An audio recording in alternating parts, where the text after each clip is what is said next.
In today's one, my friends, I really wanted to find out if getting rid of phones for students, aka the phone ban, was really effective, and if it's even worth it today.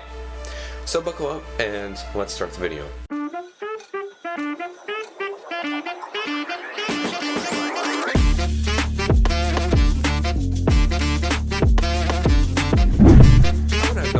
I totally understand the rule behind the phone ban in schools in these countries here. I understand that students were distracted by their phones in normal day scenarios, in classrooms and such, and that's what led this rule to take effect. But we have to understand that this sometimes goes and backfires to the students that didn't even do anything bad. Let me give an example. This year I've had my phone taken away twice already. Now it may seem like I was unproductive during class or whatever, but in reality I was not. The first time that my phone got taken away was on my lunch break. I didn't even sit on my phone. I just checked the time, boom, put it away, and then I see a teacher walking up to me doing this. Yep, give me your phone. Yep. I tried to argue in this scenario. I'm like, you saw, I didn't scroll on my phone. What is the problem? But no, of course they took my phone and they left with a smile that the shark from Nemo would be jealous of. The second time was during Halloween's Eve. I went outside to go take a picture because it was raining outside, and when I did, a teacher that was 5 meters away yelled at me as if I don't know, killed her family or something. Like, that tone, walking up to me, taking my phone, and walking away again with a smile that this shark here would be jealous of. Both of those cases happened during my free time. I didn't have class during those times.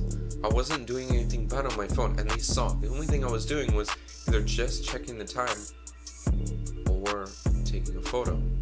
Let me give another example. 3 years ago, when the phone ban got first introduced, I was in grade 8, and what happened was there was a school fight that happened in my classroom. And me and my friend did the only logical thing to record and then to show the teachers evidence of what happened. Guess who got in trouble? Me and my friend did. And the people that fought, they didn't even get talked to. Matter of fact, it's the same teacher that took my phone away during lunch. I feel like favoritism plays a huge role as well. Now I know the teachers that took my phone, they were probably teachers' pets when they were in school, and that's why they were so rude to me when they took my phone. I'm not saying that they're just petty about stuff. No, they use favoritism and abuse of authority to their advantage. I'll give a real-time example. With one of the teachers, I actually had a problem. She was rude to me, she was picking on me throughout this whole year. I went up to the school administration, I talked to them. They said it was a bad day for the teacher. How should it influence me? What the heck? But anyways, I was let off with a, let us know next time if something bad happens. Meanwhile, now that I've got my phone taken away twice, guess what happens the third time? I'm going to be forced to stay after school and have a meeting with all the faculty, the teachers, the principal, and the administrative board director, including my parents, who have to come to school, pick me up as a grade 11 student, and talk about compromising my phone usage. Compromising my phone usage. Again, I would understand if I was doing something bad on the phone, if I was scrolling, but even then, it's my free time that I've been using my phone when I've got my phone taken away. And to add salt to the injury, other teachers do not give a damn crap whether you use it during some classes or some periods. They kindly say just put your phone away, whereas these teachers are like, give us your phone. No, I'm not. You can have this though. And this is what's happening right now to a lot of students in the whole wide world, especially those that live in the aforementioned countries here. And I can't express enough anger that I have towards the situation, especially being dismissed like this.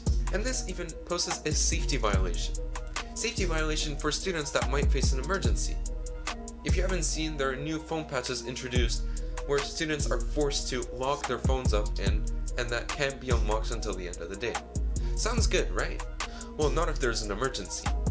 And especially if it happens in America where there are school shootings every other day. What the heck? At this point, it feels like teachers don't understand the real implication of their actions. And I'm not saying this because I want to correct them in any way, shape, or form, but all they think about is learning, which I understand. But in that case, ban phones in the younger grades. Do you know how much it pisses me off to see little Billy in grade 2 with an iPhone 15 Pro Max?